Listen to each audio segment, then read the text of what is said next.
Hi, it's Jacob here. Now, I make no secret, Freeform is one of my favourite apps on the iPad, and I use it for just about everything. But sometimes your boards can get quite large and quite unwieldy, and it would be great to have a way to quickly jump to certain parts of the board. Well, you can do that using the Scenes feature in Freeform. So here I've got quite a large board that I use for doing events and introductions to myself and what I've done in my career, and I've got 4 distinct sections.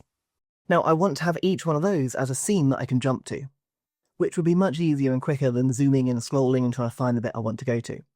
So what I'm going to do is zoom right into the centre of my screen, and I'm going to frame it on the iPad in the exact way I want it to be saved.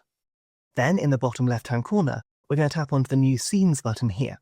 If you can't see the Scenes button, press the star and that will expand, and then you get the list of scenes here.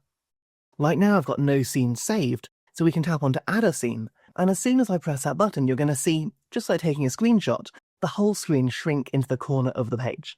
That means that everything that's currently in the view has been saved as our scene. And now when I tap on that Scenes button in the bottom left-hand corner, we can see there's one scene saved. There's even a little preview there of what's on my screen at the moment. I can tap on the 3 dots here, I can delete it if I need to, or I can rename it. I'm going to rename mine to Hi, I'm Jacob, because that's the midpoint of this mind map. Then when we're done, we're going to zoom into the next part of our Freeform board, and we can zoom out, we can zoom in, we can position it, and then we're going to add a new scene, just like we did before.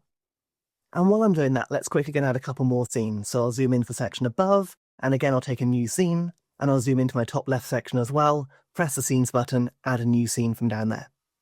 Now on that list of scenes, I've got 4 different items saved, and of course I can tap the 3 dots to rename them all. I'll jump ahead a bit here, you haven't got to watch me do that. Now at this point, I can tap onto any of those scene names, and Freeform will jump straight to that point for me.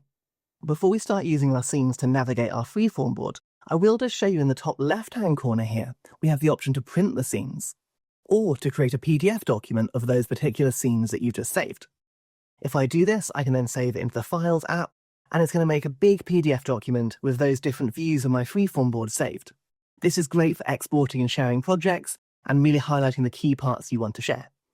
But for me, the real value of the Scenes feature in Freeform is that I can tap onto that list, and I can tap onto any of my scenes, and Freeform will zoom and move back to that exact part of the board for me, just like this. If they're in the right order, I can even press the forwards and backwards icons here to jump between them, just like you would do slides in a slide deck.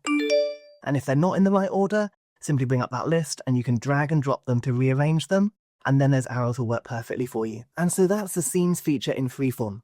A great way to export certain parts of your board that you want to focus on, and an amazing tool for turning a board into a presentation aid, or just a way of navigating large and complex Freeform documents. If you want to see what else Freeform can do, check out my channel down below. There's a whole playlist for getting started with Freeform, and make sure you subscribe while you're there. I'll see you next time for more iPad Quick Tips.